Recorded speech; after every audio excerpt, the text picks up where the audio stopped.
มีหมดขอของดีบ่มีแล้วพอ บ่มีเนาะพอเนาะมีแต่คำเว้าคำจาเนาะนี่แหละคำนี่แหละคำแค้นข้อคือบ่าวนั่นบ่มีอีกคำนี่คำเว้านี้เนาะนี่เบิ่งคันพี่น้องเท่านี้นอนกับลูกกับเมียก็ได้เท่านี้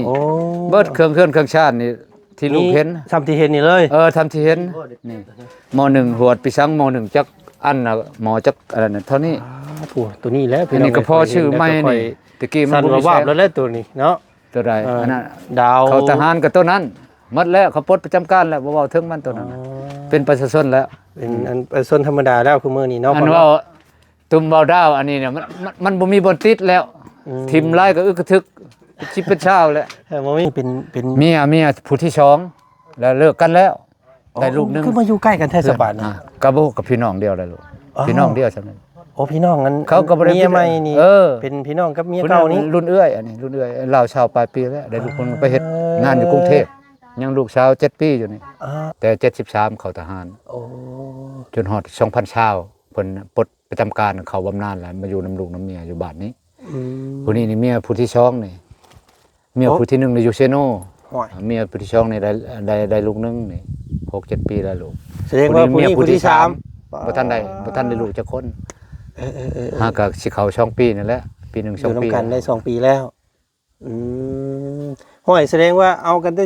14เพิ่นตัวซะนี่เอาน้องเพิ่นนี่เนาะก็สิมงนั้น14 15เพราะว่าตอนนี้16เนาะเอากัน2ปีได้16ปีนี่ก็สิเข้าเด้อโธ่พี่น้องเอ้ย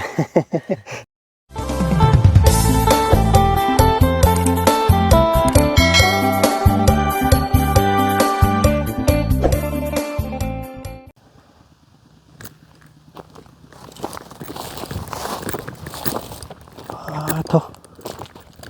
โอ้ยพี่น้องเอ้ยขึ้นมาถึงพี่บัดเป็นผู้เป็นพาเนาะการเผาให้จูดให้อันนี้พี่น้องเลยโธ่โอ้เศร้าบอกพี่น้องเลยเมื่อยเนาะเอาพี่น้องเลยเนาะมื้อนี้ทางบ่าวจันทร์ก็กำลังปีนภูหรือว่าบืนขึ้นไปหาเฮือนพ่อใหญ่75ปีพี่น้องเลยเนาะที่หลายคู่หลายคนกำลังให้ความสนใจอยู่ในตอนนี้เนาะพี่น้องเนาะลาวมีเมียน้อยว่าสันพี่น้องเอ้ยเมียน่ะ15-16ปีเนาะอายุนี่ถือว่าต่างกันแบบริบลีรุ่นลูกรุ่นหลานก็ว่าแม่นพี่น้องเอ้ยเนาะกะพี่น้องเอ้ยอยู่อันนี้ไปให้เพิ่นเบื้องต้นก่อนเนาะสำหรับครอบครัวของเราก็ถือว่าบ่ได้ร่ำบ่ได้รวยแต่ว่ามาถ่ายทำให้พี่น้องเบิ่งนี่คืออยากให้เห็นในสังคมเฮาผู้มื้อนี้เนาะว่ามันมีอยู่จริงพี่น้องเอ้ยเนาะอีหยังก็ตะพามเฒ่ากับเมียน้อยว่าซ่าๆพี่น้องเอาสำหรับคลิปนี้เนาะพี่น้องเนาะกับทักทายสบายดีเด้อพ่อแม่พี่น้องกันเบิดสุขุสุคนเจอกันคือเก่ามื้อนี้พี่น้องเอ้ยกับบ่าวจันทร์เนาะพ่อกันมื้อนี้ก็ทางบ่าวจันทร์เข้ามา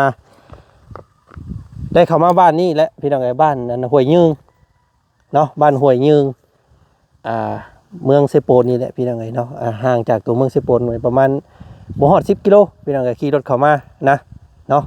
และสิมาถ่ายทำชีวิตคู่แบบรุ่นปู่รุ่นหลานว่าซั่นซะ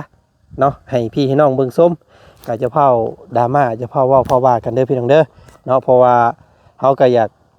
ยากมาสอบถามเบิ่งนะพี่น้องเอ้ยเนาะเพิ่นคือฮักกันได้นะเนาะในกรณีแบบนี้นะแบบว่าฮักแท้มันมีอยู่จริงนะพี่น้องเอ้ยเนาะเรามีของดีอย่างแน่ก็ไปเบิ่งไปส้มน้ำกันอีกพี่น้องเอ้ยสำหรับคลิปนี้เนาะไปพุ่นแหละเห็นบ่เฮือนเราแม่นบ่พี่น้องเอ้ยหลังนี้บ่เฮือนเรา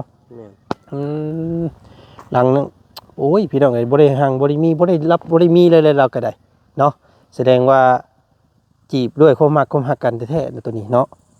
ไปเนาะน่าสนใจได้พี่น้องทางมาบเนี่ยอันนั้นยังว่ากันไปอีกอย่างเลยเนาะอันนี้เพราะว่าเพื่อนก็บ่ได้ว่าร่ำว่ารวยพี่น้องเอ้ยเนาะแต่ว่าสามารถมัดใจสาวน้อยได้ป่ะพี่น้องเอ้ยเนาะบ่ระดับนึงเด้นี่เนาะโอ้ยใส่อาจารย์เข้าก่อนอยู่ร่วมกันก่อนยังเพิ่นยังบ่ได้เห็นลุ่มยังบ่ได้ยังเฮ็ดซับเนาะโอ้ยเนาะคือวันนี้3คนบ่เห็นแต่ในคลิปเนาะเฮือนหลังนี่พี่น้องไอ้เนาะมื้อนี้มาพ่อตัวจริงเด้มื้อนี้เนาะม มาลงคลิป แสดงว่ามีสัญญาณบ่อยู่นี่ เดือนละมีอินเทอร์เน็ต โอ้จังพอแล้วสันนี่เนาะ สวัสดีโอ้ บรร เนาะ ยากาศดีนะอยู่เฮือนเรา ว้า ยามค่ำๆเนี่ยโอ้อินเทอร์เน็ตนี่บ่ต้องห่วง จังพอสันนี่เนาะ เป็นลงคลิปอยู่นี้ เป็นหมองกันว่าจุดซุ่มร่วมของกันว่าสัญญาณนี่เอง โดย เนาะ พี่แต่มันพี่แต่เพื่อนก็บ่ใหญ่นี่ อืม โดย โอ้จนก็มีหัวใจไว้แล้ว เพลงแหล่ลำเช่น่ะ โอ้คัก สบายดีเด้อพ่อเด้อสบายดีเนาะสบายดีน้องล่ะ สวัสดี อันปิดโทรศัพท์ก่อนได้บ่หนิดนึงเนาะ ปิด คนใดก่อนเมียนี่คนใดก่อนเอาคนนี้บ่พี่น้องหล่ามานั่งใกล้ๆกันหนิดนึงเนาะ ยับมานั่งใกล้กันใกล้ผัวหนิดนึงนี่อันนี้ของต้อนเด้อพ่อเด้อ ครับ เป็นเปลกเป็นนัวเกลือหมกพริกพี่น้องเอ้ยเนาะ ดีมีแห้ง เอาพอ ไรขายามี สาธุพี่น้อง แม่ไรสิ่งนั้น โด ให้ ย ราบรื่นในนาที โอ้ยเนาะเอา ไม่พ้นชำนั้นแหละ เอาเราพังเสียงพออัน นิดเองแล้วลูกพอนี่บ่เป็นนะบ่เป็นลูกนะขอโทษญาติแต่ลูกญาติบั้ม โดยเอาเนาะก่อนอื่นสบายดีกันอีกรอบหนึงเนาะสบายดีเด้อสาว สบายดี สบายดีทางพอเนาะพี่น้องเนาะอันนี้เนาะพี่น้องเนาะเห็นหน้าเห็นตาตัวจริงแล้วบัดที่นี่ทางอาจารย์ก็ได้เบิ่งแต่ในคลิปอันทางอาจารย์ลาว นี่ ครับอันว่าบ่าวบุญมันป่าเพิ่นมาถ่ายมาทำให้พี่ให้น้องเบิ่งส้มเนาะ จ้า อันนี้เป็นเพื่อนเจ้าเองบ่พ่อ แม่น โอ้ เพื่อน ปุ๊กได้จักอันเดือนเลยนี่ มาอยู่หอเดือนหน่อยเนาะจักเท่าไหร่ประมาณ2อาทิตย์บ่ปานนั้นก็2อาทิตย์นึง ประมาณ2อาทิตย์ แยกจากเพื่อนพ่อแม่เพิ่นตะกี้อยู่น้ำพ่อน้ำแม่เฮือนอยู่ลุม โอ้ แล้วมันหลายคนนั่นแหละ อยู่ พ่อนี่คนครัวห้าไม้แบกไม้แบกตอกมาเฮ็ดเฮือนออกมาต่างหากมันน่ะ โอ้เป็นเฮือนตั้งเสาไว้ซื่อๆพี่น้องไอ้ยันจะล้มและเอาไปยามนั่นเนาะ บ่เอาไปได้ เ จนให้พอสิก็เฮือนครัวอีกหาเช้าใหญ่ๆมาพังลงแน่นๆจองใช่นี่ไว้ล้มจองแน่ โดย ไว้มันติตะกี้ติ้งแห้งนี่แต่บ่ทันเฮ็ดนี่ติ้งแห้งเฮือนแต่พังตัวนี้ลงจองใช่นี่ก็ยังแค่นๆแน่บัด เนาะพอได้อัน เอาไป ไว้ พั นี่ ง เนาะ เฮือนครัวอันอีกจองอีกก็มันสิแน่นขึ้นอันน่ะ เจ้าโอ้เป็นเฮือนฮอของทางตู้พ่อเพิ่นก็ว่าแม่นเนาะ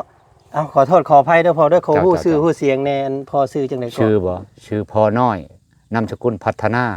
พ่อน้อยพัฒนา เออ ชื่อน้อยพัฒนาเนาะ น้อยพัฒนา อืม น้อยแล้วก็เฉพาะไว้ไรพัฒนาแต่มันเป็นนามสกุลจนมันจะเป็นชื่อว่าน้อยพัฒนาเนี่ยโอ้ชื่อแบบนี้บ่แม่น น้อยนามสกุล ชื่อน้อยชื่อ เนาะ บ่แม่นนามสกุลชื่อน้อย โดย พัฒนาแล้วนามสกุล โดยพี่น้องเอ้ยเนาะ ทั่วกองทัพประชาชนลาวแล้วฮู้มันแล้วใช้ตัวนี้มาแต่ โอ้โห แต่เขาทหารตะบิด จักปีเลยนะพ่อแม่นดีๆว่า75 ปี 75อยู่ในประวัติเขาทหารประวัติ เนาะ จดมาตั้งแต่ใดๆมา อันนี้ผู้เป็นเมียเนาะ อืม โดยซื้อได้ใดก็น้องเจ้า ชื่ออ้อย ซื้อ อ้อย อ้อยน้ำอ้อยเฮานี่เนาะ น้ำอ้อยน้ำอ้อยหวานนั่นแหละ เออ แต่ว่า อ้อยหวาน ชื่ออ้อยชื่อ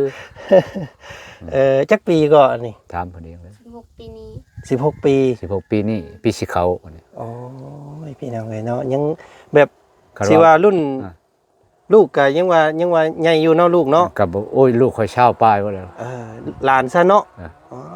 ถูกพี่น้องเอ้ยเนาะ ก็ถือว่าต่างกันแบบว่ารุ่น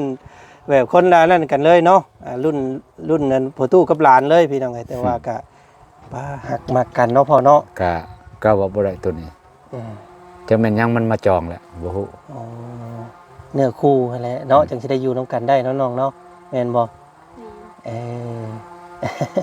ดังเลยจัก เห็นไปภาพแบบนี้นี่คือเห็นประตูพายเด้พี่น้องเอ้ยแต่ก่อนเนาะ อยู่ แม่น ชา บ่ ยทางใดคนคน อยู่ ทางใด บ้านแต่ก่อนอาจารย์ลาวเฮา หมู่บ้านศรีวิไล อยู่ทางพูนอยู่ทางสวรรค์เขตเฮาพุ่น จำพร เมืองจำพร อ๋อ เนาะแบบชีวิตแบบเจ้านี่แหละเนาะ อุทุมพร กับ อุทุมพรและจำพรเนาะ โดย คนละเมือง อันนี้แต่งอีหยังกันเรียบร้อยแล้วบ่พ่อ เรียบร้อย เรียบร้อยบ่แล้วเนาะ กินงัวกินคอยหมดที่หมดคลองแล้ว โอ้แต่งเอาน้องเพิ่นนี่เท่าใดก็อันนี้เฮาอยากฮู้เด้ อันนั้นทั้งหมดบ่เว้างัวคอยนี่นั่นอยู่นํกันหมดชาวลาว รวมแล้วหันเบ่เลย รวมนะหันหมด เม็ด อันนี้ เสร็จ น่ะ คือ เม็ดเสร็จ จบอยู่ใน20ล้านหั่น อืม อืม พอก็บ่มีเด้คำว่าได้ชาวลาวก็บ่เทื่อบ่ได้เพิ่นซ้ํ เห็นหลายคู่หลายคนว่าทางตู้พ่อเพิ่นนี่เป็นข้าราชการได้พี่น้องเอ้ยเป็นทหารแม่นบ่พ่อ แม่นตะกี้แต่73เข้าทหาร โอ้ จนฮอด2,000ชาวเพิ่นปลด ประจำการเขาบำนาญแล้วมาอยู่น้ำลูกน้ำเมียอยู่บ้านนี้ อืม ผู้นี้นี่เมียผู้ที่สองนี่เมีย โอ้ ผู้ที่หนึ่งในอยู่เซโน ห่วย เมียผู้ที่สองนี่ได้ลูกหนึงนี่6-7 ปีแล้วลูก แสดงว่าผู้นี้ผู้ที่สาม บ่ทันได้ลูกจักคน เออ หาก็สิเข้า2 ปีนั่นแหละปีหนึง อยู่ 2 ปี นำกันได้2 ปีแล้วอืมห่วยแสดงว่าเอากันได้14เพิ่นตัวซะนี่เอาน้องเพิ่นนี่เนาะ ก็ชั่วโมงนั้นน่ะ14 15 เพราะว่าตอนนี้16เนาะเอากัน2 ปีได้ 16 ปีนี่ก็สิเข้าเด้อ โทษพี่น้องเอ้ย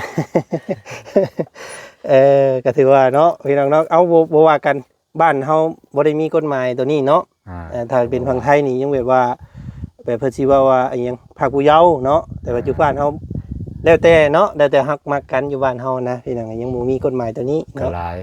ก็หลายอันนี้บางเทื่อลุดกว่าเราก็มีบ้านเฮาได้ โอ้ส่วนใดส่วนทางพี่เนาะทางเทิงพี่เนาะ มันขึ้นกับความฮักความมัก อื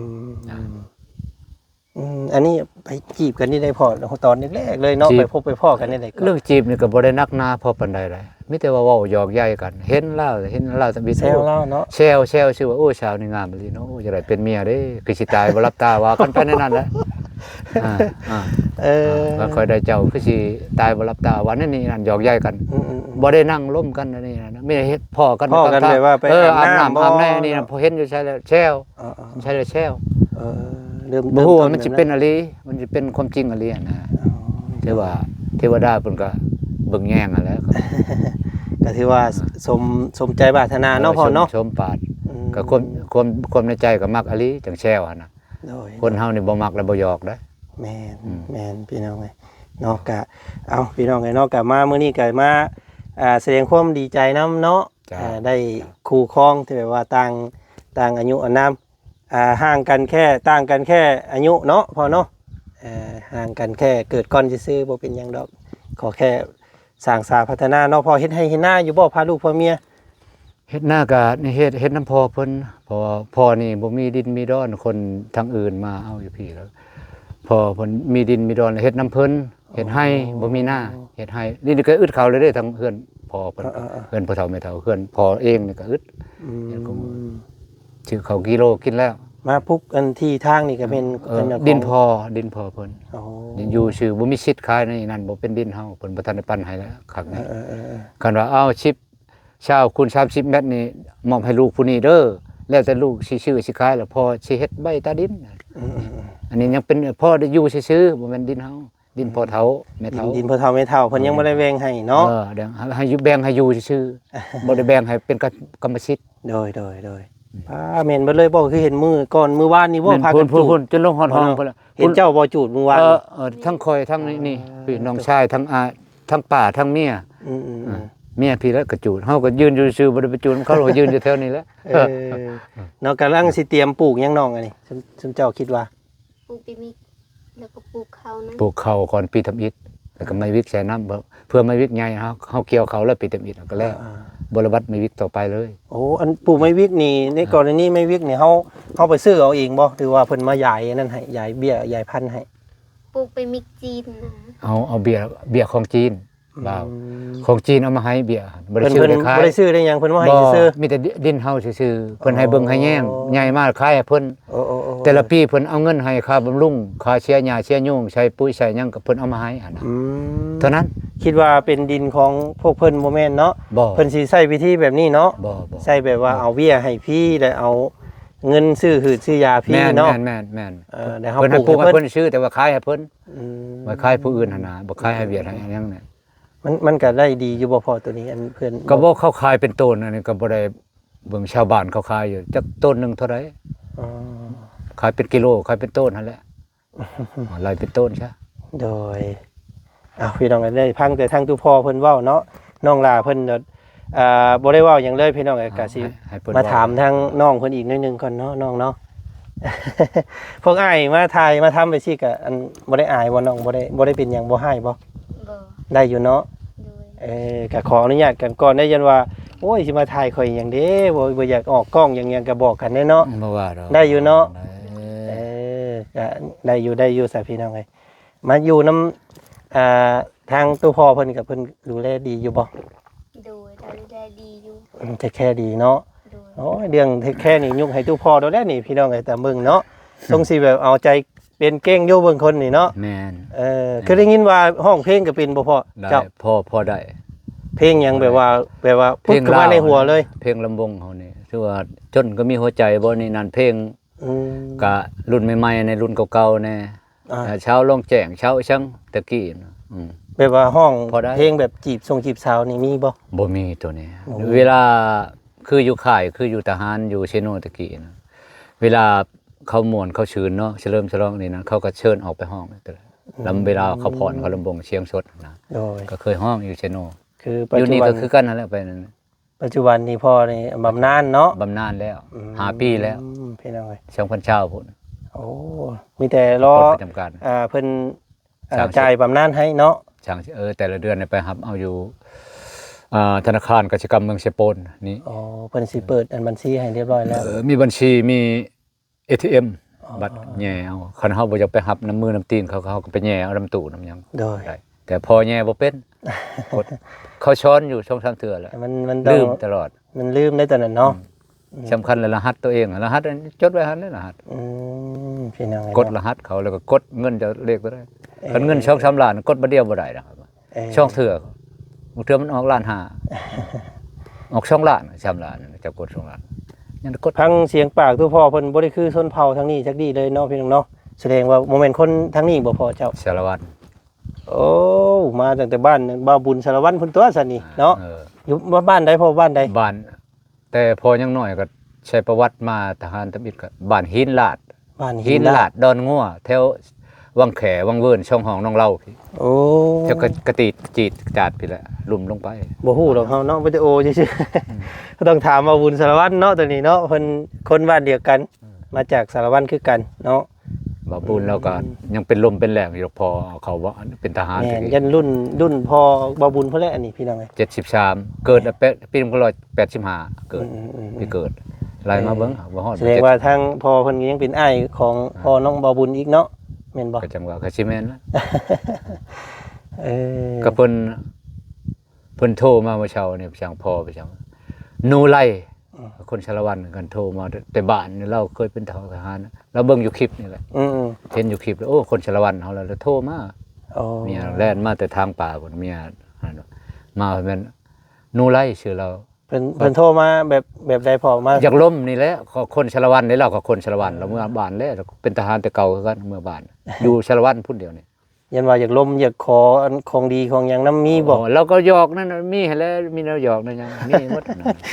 ผู้ใดก็มีหมดขอของดีอันบ่มีแล้วขอ บ่มีเนาะพ่อเนาะมีแต่คำเว้าคำ ของ จา ดีแต่ เนาะ นี่แหละคำนี่แหละ อืม คำแค้นข้อคือเบานั่นน่ะบ่มีอีก อืม คำนี่ คำเว้านี้ อืม เนาะคำเว้าคำบานี้พี่น้องเอ้ย อืม เออ คำมันมีช่องคำได้ตัวหนึงแค้นข้อได้ตัวหนึงเว้าน้ำหมู่น้ำคูเขาห้องมหาชนหมู่คูเนาะ อืมอ้าวพี่น้องเอ้ยเนาะก็ นั่นแหละ จักสิถามหยังพ่อเพิ่นหลายเนาะพี่น้องเนาะก็ อืม มีแต่มาดีใจนํเนาะให้ จ้า เป็นครอบเป็นครัวนี่แหละพี่น้องเอ้ยเนาะว่ามันพาลูกเลาะเบิ่งได้บ่ตามบริเวณ ได้ ดินผ้าอากาศแถวบ้านเจ้าเนาะเห็นว่า ได้ อันนั้น มา แท้พี่น้องไงเนาะ มาบอลได้จากไปสิไปโหลดสิพาไป มารอเบิ่งในพ่อมา ได้ นี่แหละเบิ่งเพื่อนเราก่อนพี่น้องเอ้ย เบิ่ง เพื่อนเราก็คิดว่า แล้วขึ้นเบิ่งก็ได้เฮือนพ่อขึ้นเบิ่งให้เบิ่งตัวจริงก็ได้ หลายคนว่า ไป เราต้องมีแล้วว่าซั่นพี่น้องเอ้ยเราจะ มีได้มีแล้วกระทาแค้นอยู่หั่นได้ เพราะว่าเบิ่ง ก็มันบ่ได้มีหยัง เออ มันมาเบิ่งกับหูดูกับตา นี่ เบิ่งกันพี่น้อง เท่านี้นอนกับลูกกับเมียก็ได้เท่านี้ โอ้ เบิดเครื่องชาตินี่ที่ลูกเห็น ซ้ำที่เห็นนี่เลย ทำที่เห็นนี่ม.1 หวดปีสังม.1จักอันน่ะหมอจักอะไรน่ะเท่านี้ ผู้ตัวนี้แหล้ว อันนี้ก็พอชื่อใหม่นี่ตะกี้มัน สั่น บ่มี ว่า แส วาง บแล้วแหละตัวนี้เนาะ ตัวใดอันนั้น ดาว เขาทหารกับตัวนั้นหมดแล้วเขาปลดประจำการแล้วบ่เว้าถึงมันตัวนั้นน่ะเป็นประชาชนแล้ว เป็นอันเป็นส้นธรรมดาแล้วคือมื้อนี้เนาะ อันว่าตุ่มเบาดาวอันนี้เนี่ยมันบ่มีบนติดแล้วทิมไล่ก็อึกกระทึกชิบเป็นเช้าแล้ว บ่มีมง ติดใช้ แล้ว สำนี่ชื่อๆเพราะมันอันน่ะ อืม มันเป็นแบบเป็น อันนี้ คือ เป็นครั้งหนึ่งเนาะพ่อเนาะ ทีละ เรา เรื่อง เคยปฏิบัติเนาะ เราเคยมี ฮะ สันซะ ผุน อนุ กา รั ล กษ์ วัด ไว้พ่อเอ้ย กาลวัดใช้ข้อใช้ยังผุนเวลานั่งโต๊ะนั่งตังเฮ็ดเวียกนี่ทหาร นี่แหละว่าขึ้นเราเพิ่นพาขึ้นมาเบิ่งเพิ่นก็บ่อยากผิดหวังหยังนะให้เบิ่งเลยเพิ่นว่าพี่น้อง ให้เห็นหมด แต่ว่าเพื่อนเราก็ยังบ่หุ่มเนาะ ยัง ยังสิหาชื่อแพร่อยู่ตลาดพุ่นลูกเอ้ยมาใช้นี่เจ้าในพ้นตกนี่ยังเดือน1 2เดือนพ้นมา แน่ระวังได้ เดี๋ยวนอนบ่ได้ เพื่อนเราอยู่สูงใช่ไหมลมกระโชกแห้งได้นี่พี่น้อง ไอ้ เอ้ย โชคเด้อ เวลาน้ำในได้เฉพาะ น้ำ ไปเอาอยู่ใช่นี่น้ำ น้ำนี่กินน้ำบ้านน้ำเมืองพุ่นอยู่ลุมมันมีท่อน้ำออกบ่อ โอ้ แล้วกินแซ่บเขาโครงการเขามากวดแล้วเขาว่าบ่มีพยาธิน้ำนี่กินแซ่บแล้วมันออกบ่อพุ่นเขาเฮ็ดลิ้นลงไปลิ้นช่องลายจากน้ำอาบเลยอยู่นี่พอขุดน้ำชามอยู่นี่อาบนี่ห้องตัวน้อยนี่ อ๋อ ลงไปนี่ ขุดอยู่นี้พากันอาบอยู่นี้ อาบอยู่นี่ นี่ยินจะว่าเมื่อกี้นี่ว่าอันนี้เป็น เมียผู้ที่สองแล้วเลิกกันแล้วได้ลูกนึง คือมาอยู่ใกล้กันแท้สบายนี่ กับบ่กับพี่น้องเดียวเลยลูกพี่น้องเดียวใช่มั้ย โอ้พี่น้องงั้น เขาก็บ่ได้ เมียใหม่นี่ อ เป็นพี่น้องกับเมียเก่านี่ รุ่นเอื้อยอันนี้รุ่นเอื้อยเราชาวปลายปีแล้วได้ลูกคนไปเฮ็ดงานอยู่กรุงเทพยังลูกสาว7ปีอยู่นี่เพื่อนนี่พอมอบให้ลูกสาวเพื่อนพอเฮ็ด แสดงว่าตอนที่พ่ออยู่น้ำเพิ่นเนี่ยเฮ็ดเฮือนหลังนี้เนาะ เฮ็ดเรือนหลังนี้แต่บ่ทันแล้วอันนี้เขาเงินเพิ่นหาเมืองไทยมาต่อปองเยี่ยนบ้านปองเยี่ยมบ้านประตูบ่ได้ท่าชี้บ่ได้เท่านั้น โอ้ บ่เกาะออกเบิ่งนั่นก็คือเงินเพิ่นพอบ่ได้เกาะ พอดีเพิ่นสานต่อ เพิ่ เนาะ นชานต่อ เอา เพิ่นปลูกกะโลต่อ เรื่องนั้นก็เพิ่นเป็นอดีตไปแล้วเนาะพ่อเนาะ อดีต ลืมไปแล้ว ก็ยังหักแพงกันคือเขาก็ยังเว้ายังแซวกันเนาะกับเมียพอปัจจุบันนี้ โอ้ยเด้ คนนี้เป็นรุ่นน้อง16ปี15ปีป้าย16ปีนี่สิเขา ไป้าเซ็นพอลงตะลุมกันเนาะพี่น้องเนาะ นั่นแหละ โอ้พ่อเพิ่นก็นิสัยดีพี่น้องเอ้ยเนาะบ่อยากไปดินไปแอนมงใดถามได้เบิดเราอ่ะเนาะ ทำได้หมดไปทางไหนอยากลองทางไหน ได้แล้วพอได้แล้วเนาะพี่เจ้าพากันสิปลูกข้าวปีนี้เนาะ ปีทวิตใช้เขานำปลูกไม่วิกพร้อมช้ำเขาใหญ่เกี่ยวเขาแล้วบ่ระบัดไม่วิกต่อตามแม่ดอกดินแม่เฒ่า พี่น้อง นี่ดินแม่เฒ่าดินพ่อเฒ่า ทางเฮามาอยู่พุ่นพี่น้องเอ้ย ขอบเขตจูดนี่แม่นหมดนี่ทางนี้ลงหอนห้องพุ่นป้ายพุ่นดินเขาป้ายพีดินเขาผมก็บ่ทันจูดทันหยังของเขาหมดของไทยบ้าน โดย จูดเมื่อวานนี่แหละมืดมั่วมืดถีบเนี่ยไผมาเมื่อวานนี่ เนาะย่านได้ก็เห็นอยู่ในคลิปป้อระวังเด้อว่าปิวเชื้อใจซ่านเด้อว่ะ นี่บ่ไผคือมันสิไหม้เฮือนนี่ ผู้หญิงเนาะปลูกหมักแตงหมักเต้าช่องขี้งาม เอ ซั่น อ เนาะ ปลูกแล้ว บ่เว้าแล้วนี่ แล้วมือแตงปลูกใช่แล้วนี่พอได้กินนี่ ปลูกหลายๆเด้อพอเด้อสิมาเยี่ยมมายามใหม่บัดเลย เจ้า ช่วงมันเป็นเพิ่นแหละสิมากินน้ำ มาโลดคันมันเป็นสิปลูกมักบวบมักมักแตงปลูกเทลงไปเขาก็มักนี่ เนาะก็ขอบใจพอหลายๆที่ นี่ ให้ ปลูกใหม่ตัวนี้พอบ่ทางมันนี่ไปจูดใหม่มันสิคืนบ่จังว่าอย่ามันพ้นตกอย่ามันเคี้ยวอีกกินใช้กินหน่อมันนะบ่ตัด แม่นและไม่หน่อไม้บงเนาะงาม บ่งบ่ไม่เหี่ยไม่ช่างบ่ไม่ไหลบ่ฮู้ ไปสันเนาะทางพวกเฮาก็สิถามไทยพอสำนี้เนาะรบกวนสำนี้แล้วพอเด้อเนาะขอบใจหลายๆเด้อเนาะสิ่งใดที่ว่าพวกลูกเว้าเกินไปก็ขอโทษขออภัยหลายๆเนาะ ลูกพอดีเหมาะพอดีมาเจาะ พอดีงามเนาะสำนี้เนาะมื้อป้าก็ได้อีหล่ะเด้อเอ้ยพี่น้องอันนี้หมู่เจ้าบ่โอ้มาดินน้ำกันพี่น้องเนาะ มาคู่มือแล้วครับ เป็นและหมู่กำลังดินน้ำบ้านในเมืองได้พี่น้องเนาะ มื้อนี้อยากลงเช่แต่ว่าเมื่อยเพิ่นว่าฮ้อนย่างลงเช่เมื่อวานนี่ช่องคนย่างตกแตก จักกิโลจากนี่ ไกลบ่นี่ ห่วยมุงลักป้ายช่องลักบ่ได้เช่ตัวนี้ ย่างไปบ่แต่เก่านะ ย่างไปนี่ ป้าถูกพี่ ออกตลาดได้ย่างทั้งลัดพี่นี่ใกล้นิดนึงนี่หลักสถานีคันย่างทางนี้ละโค้งย่างทางนี้ก็ได้ตลาดสิโปนเช่นี่เช่บางเฮียงเนาะเขาดินนี่บ่แม่นเช่เกาะได้เช่กอกได้ พากันลงไปดินน้ำดินอยู่พุ่นเนาะมันเย็นเนาะ แล้วมันมีแกงด้อยู่ครัวมันมีแกงเขาตั้งตูบตั้งภาพในเดือนนี้ลงรายแล้วนี่เริ่มต้นขายเครื่องอยู่พุ่นบัดแต่บ้านนี่ก็ยังแต่เฮือนเดียวไปซื้อยามาเช้าจากชูบยาเลาะหมดบ้านนี่ลงไปเช่หมดอาหารเขายังเฮือนชุด ไก่สิวสงกรานต์เด้เนาะเพียงเนาะโอ้ย ที่เท่าไรชาวปลายเนาะ เอาฮักแพงกันใส่พี่น้องไงเนาะมื้อนี้ไปก่อนพ่อ เจ้า สบายดี อยู่ดีมีแห้งหมดทุกผู้ทุกคน โดยพี่น้องไงเนาะเอาเบอร์ป้าเด้อน้องเด้อเบอร์ป้าเด้อเนาะอ้ายพี่น้องโอ้ยเนาะเอาสมพ่อเพิ่นเว้าอยู่ดอกพี่น้องไงเพิ่นมีคำว่าซั่นเนาะมีคำคำเว้าเล่าว่าซั่นพี่น้องไงเนาะ